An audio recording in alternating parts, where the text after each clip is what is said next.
नमस्कार। Housewife story teller में आपका स्वागत है। तो आइए सुनते हैं सुभद्रा कुमारी चौहान द्वारा लिखी गई एक कहानी का नाम है मछुए की बेटी। तो चलिए कहानी की शुरुआत करते हैं। चौधरी और चौधराइन के लाड़ प्यार ने तिन्नी को बड़ी ही स्वच्छंद और उन्मुक्त बना दिया था। वह बड़ी निडर और कौतूहल प्रिय थी। आधी रात पिछली पहर जब तिन्नी की इच्छा होती वह नदी पर जाकर नाव खोलकर जल विहार करती और स्वच्छ लहरों पर खेलती हुई चंद्र किरणों की अटखेलियां देखती। यही कन्या चौधरी की सब कुछ थी, किंतु फिर भी आज तक चौधरी उसका विवाह ना कर सके थे, क्योंकि कन्या के योग्य कोई वर चौधरी को अपनी जात में ना देख पड़ता था।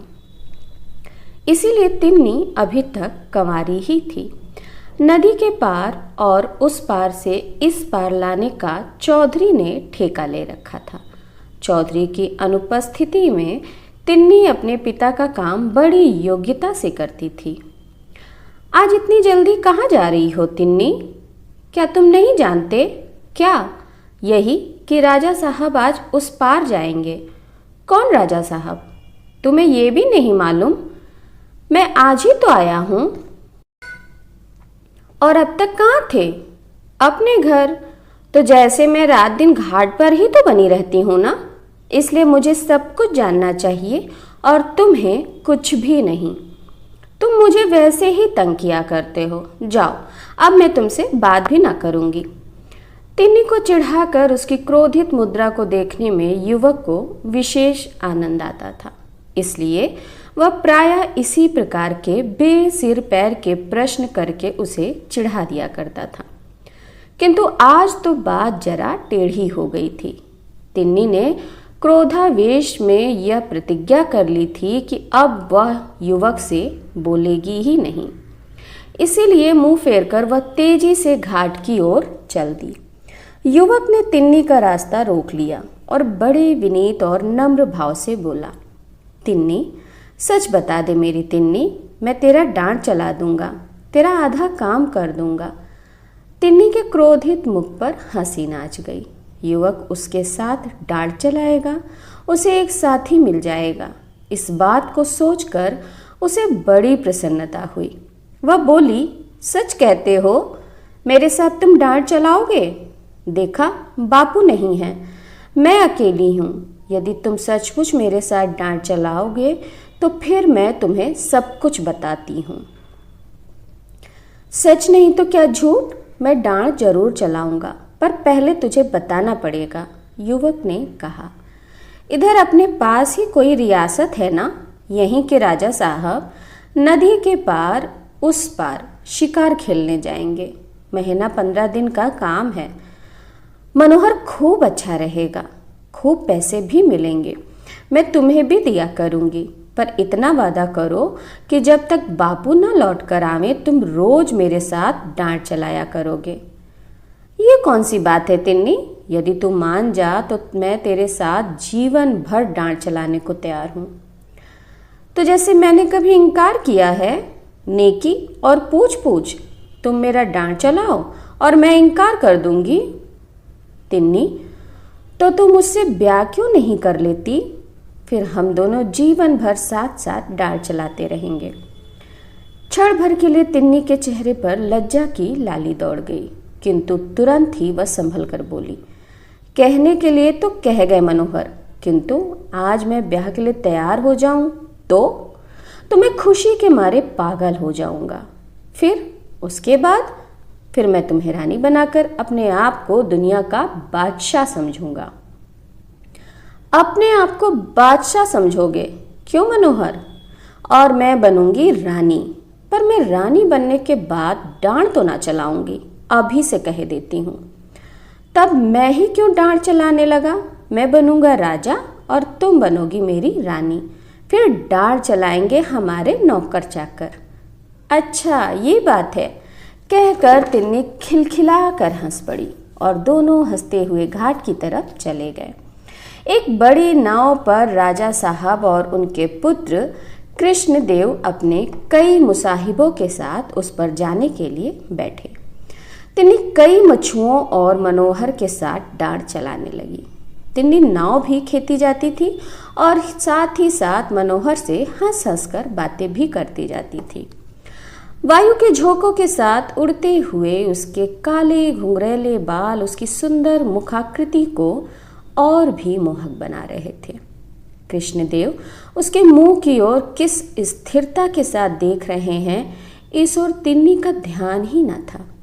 किंतु राजा साहब से पुत्र की मानसिक अवस्था छिपी न रही। युवा काल में उनके जीवन में कई बार ऐसे मौके आ चुके थे।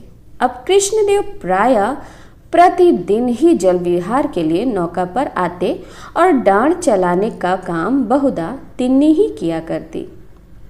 कृष्णदेव के मूक प्रेम और आकर्षण ने तिन्नी को भी उतनी ही उनकी तरफ आकर्षित कर लिया था। जिस समय कृष्णदेव नौका पर आते उस समय अन्य मछुओं के रहते हुए भी तिन्नी स्वयं ही नौका चलाती। राजा साहब से कुछ छिपा न था। कुमार रोज जल विहार के लिए जाते हैं और तिन्नी ही नाव चलाया करती है, यह राजा साहब ने सुन लिया था। अतः बात को इससे अधिक बढ़ने देने के अभिप्राय से राजा साहब बिना शिकार खेले ही एक दिन अपनी रियासत को लौट गए। जाने को पिता के साथ कृष्णदेव भी गए, किंतु उनका हृदय मछुए के झोपड़े में तिन्नी के ही पास छूट गया था।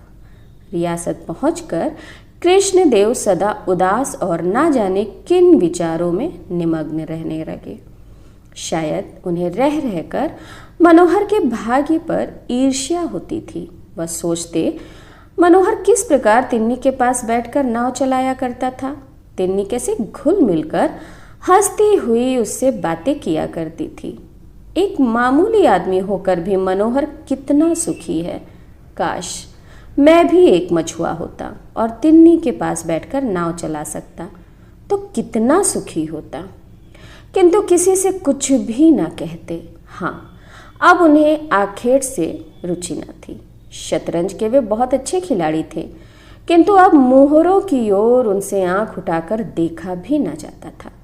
अध्ययन से भी उन्हें बड़ा प्रेम था। उनकी लाइब्रेरी में विद्वान लेखकों की अच्छी सी अच्छी पुस्तकें थीं, किंतु उन पर अब इंचों धूल जम रही थी। यार दोस्त आते घंटों छेड़छाड़ करते, किंतु कृष्णदेव में तिल भर का भी परिवर्तन ना होता। उनके अंतर जगत में कितना भयंकर तूफान उठ रहा था, यह किसे मालूम था। कृष्णदेव अपनी वेदना चुपचाप पी रहे थे, किंतु उनकी आंतरिक पीड़ा को उनकी शारीरिक अवस्था बतला रही थी। उनका स्वास्थ्य दिनों दिन गिरता जा रहा था। पिता से पुत्र की बीमारी ना छिपी, वे सब जानते थे, किंतु वे चाहते यह थे कि बात किसी प्रकार दबी की दबी रह जाए, उन्हें बीच में ना पड़ना पड़े। कृष्णदेव इनका इकलौता पुत्र था। पुत्र की चिंता उन्हें रात दिन बनी रहती थी। तिन्नी के आनंदनीय रूप और चातुर्य ने राजा साहब को आकर्षित ना किया हो सो बात न थी, किंतु थी तो वह आखिर मछुए की ही बेटी। राजा साहब उसे कृष्णदेव का विवाह करते भी तो कैसे। एक दिन राजा साहब कृष्णदेव के कमरे में गए। उस समय वह सोए हुए थे।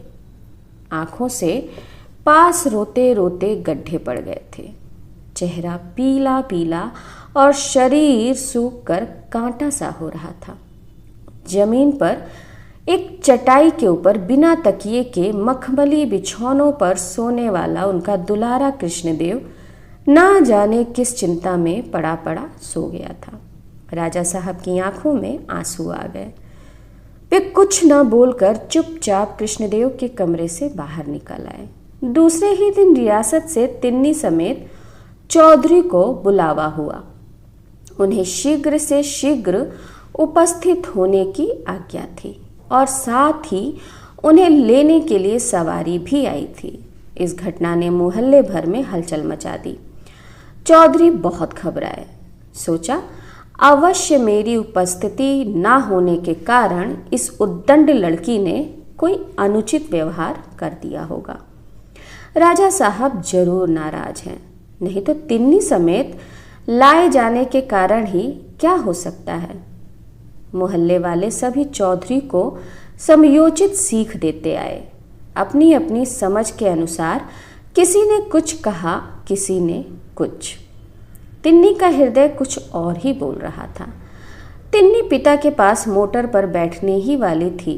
मनोहर ने आकर धीरे से तिन्नी से कहा, तिन्नी, कहीं राजकुमार ने तुम्हें अपनी रानी बनाने के लिए तो नहीं बुलाया है? कुछ तुम मुझे अपनी रानी बनाते थे, कुछ राजकुमार बनाएंगे। तिन्नी, तुम सदा ही मेरे हृदय की रानी रही हो और रहोगी। आज ऐसी बातें क्यों करती हो? सो कैसे? बिना विवाह हुए ही मैं तुम्हारी या तुम्हारे हृदय की रानी कैसे बन सकती हूँ? तिन्नी ने रुखाई से पूछा। तिन्नी, रानी बनने के लिए विवाह ही थोड़े जरूरी है। जिसे हम प्यार करें वह हमारी रानी। तिन्नी का चेहरा तमतमा गया। बोली, धत, मैं ऐसी रानी नहीं बनना चाहती। ऐसी रानी से तो मछुए की बेटी ही भली। और मनोहर के उत्तर की प्रतीक्षा न करके पिता के पास जाकर मोटर पर बैठ गई। मोटर स्टार्ट हो गई। जब लोग ये रियासत में राजा साहब के महल के सामने पहुंचे तब कुछ अंधेरा हो चला था। इनके पहुंचने की सूचना राजा साहब को दी गई। चौधरी पुत्री समेत महल के सूने कमरे में बुलाए गए। कमरे में राजा साहब और कृष्णदेव को छोड़कर कोई न था। डर के मारे चौधरी को तो हुलिया बिगड़ रहा था, किंतु तिन्नी मन ही मन मुस्कुरा रही थी। चौधरी डर के मारे कांप रहे थे और तिन्नी मन ही मन मुस्कुरा कर अपने मन को आनंदित कर रही थी। पिता पुत्री का उचित सम्मान करने के उपरांत राजा साहब ने मछुए को संबोधन करके कहा, चौधरी, हमने तुम्हें किस लिए बुलाया है कदाचित तुम नहीं जानते। चौधरी भय से कांप उठे, हाथ जोड़कर बोले, मैं तो महाराज का गुलाम हूँ सदा। राजा साहब बात काटते हुए बोले, हम तुम्हारी इस कन्या को राजकुमार के लिए चाहते हैं। तिन्नी ओठों को भीतर दबाकर मुस्कुरा रही थी और चौधरी आश्चर्य से चकित हो गए। एक बार राजा साहब की ओर और फिर उन्होंने तिन्नी की ओर देखा। साहस चौधरी के मुंह से एक बार बात फूटी। सहसा चौधरी को इस बात पर विश्वास ना हुआ। कहाँ मैं एक साधारण मछुआ और कहाँ वे एक रियासत के राजा। हमारे बीच में कभी रिश्तेदारी भी हो सकती है। फिर ना जाने क्या सोचकर भय विह्वल चौधरी ने हाथ जोड़कर कहा, महाराज, ये कैसे हो सकता है? हम दोनों में रिश्तेदारी कैसे हो सकती है? मैं आपसे एक बात कहना चाहता हूँ। राजा ने कहा, हाँ हाँ कहो, क्या बात है? महाराज, यह कन्या मेरी नहीं है। राजा साहब चौंक उठे। आश्चर्य से उन्होंने चौधरी से पूछा, फिर ये किसकी लड़की है? हाथ जोड़े ही जोड़े चौधरी बोले, महाराज, 15 साल पहले की बात है। नदी में बहुत बाढ़ आई थी। उसी बाढ़ में मेरे बुढ़ापे की लकड़ी यह कन्या मुझे मिली थी। यह एक घाट पर बहती हुई आई थी और इसके गले में एक छोटी सी सोने की ताबीज़ थी। ताबीज़ का नाम सुनते ही राजा साहब को ताबीज़ देखने की उत्सुकता हुई। उनके मस्तिष्क में किसी ताबीज़ की धुंधली स्मृति छा गई। पिता के आदेश से तिन्नी गले से ताबीज़ निकालने के लिए ताबीज़ के धागे की गांठ खोलने लगी। मछुए ने फिर कहना शुरू किया, महाराज, इस ताबीज़ का भी बड़ा विचित्र किस्सा है। एक बार ताबीज़ का धागा टूट गया। कई दिनों तक याद ना रहने के कारण यह ताबीज़ इसे ना पहनाई जा सकी। बस महाराज, यह तो इतनी ज़्यादा बीमार पड़ी कि मरने जीने की नौबत आ गई और फिर ताबीज़ पहनाते ही बिना दवा दारू के ही चंगी भी हो गई। तब से ताबीज़ आज तक उसके गले में पड़ी है। राजा साहब को स्मरण हो आया कि 15 साल पहले उनकी लड़की भी टेंट के अंदर से बाढ़ में बह गई थी, जिसके गले में उन्होंने भी एक ज्योतिषी के आदेशानुसार ताबीज पहनाई थी। उन्होंने एक बार कृष्णदेव और फिर तिन्नी के मुंह की तरफ देखा। उन्हें उनके मुंह में बहुत कुछ समानता दिखाई पड़ी। तब तक तिन्नी ने गले से ताबीज निकालकर राजा साहब के सामने कर दिया। राजकुमार का हृदय बड़े ही वेग से धड़क रहा था। ताबीज हाथ में लेते ही राजा साहब ने मेरी कांति कहते हुए तिन्नी को छाती से लगा लिया। यह वही ताबीज थी जिसे ज्योतिषी के आदेश से राजा साहब ने पुत्री के गले में पहनाया था। पिता पुत्री और भाई बहन का यह अपूर्व सम्मिलन था। सबकी आंखों में प्रेम के आंसू उमड़ आए। अब महल के पास चौधरी के रहने के लिए पक्का मकान बन गया है। चौधरी अपनी स्त्री समेत वहीं रहते हैं। अब उन्हें नाव नहीं चलानी पड़ती। रियासत की ओर से उनकी जीविका के लिए अच्छी रकम बांध दी गई है। राजमहल में रहती हुई भी कांति चौधरी के घर आकर तिन्नी हो जाती है। अब भी वह चौधरी के साथ उनकी थाली में बैठकर चौधराइन के हाथ की मोटी मोटी रोटियां खा जाती है। तिन्नी को बहन के रूप में पाकर कृष्णदेव को कम प्रसन्नता न थी। वे तिन्नी का साथ चाहते थे, चाहे वह पत्नी के रूप में हो या बहन के। तो कहानी यहीं समाप्त होती है। आप लोगों से विशेष अनुरोध कि मेरे चैनल को लाइक करिए, शेयर करिए और सब्सक्राइब करिए। और जिन्होंने सब्सक्राइब किया है उनका बहुत बहुत आभार। नमस्ते।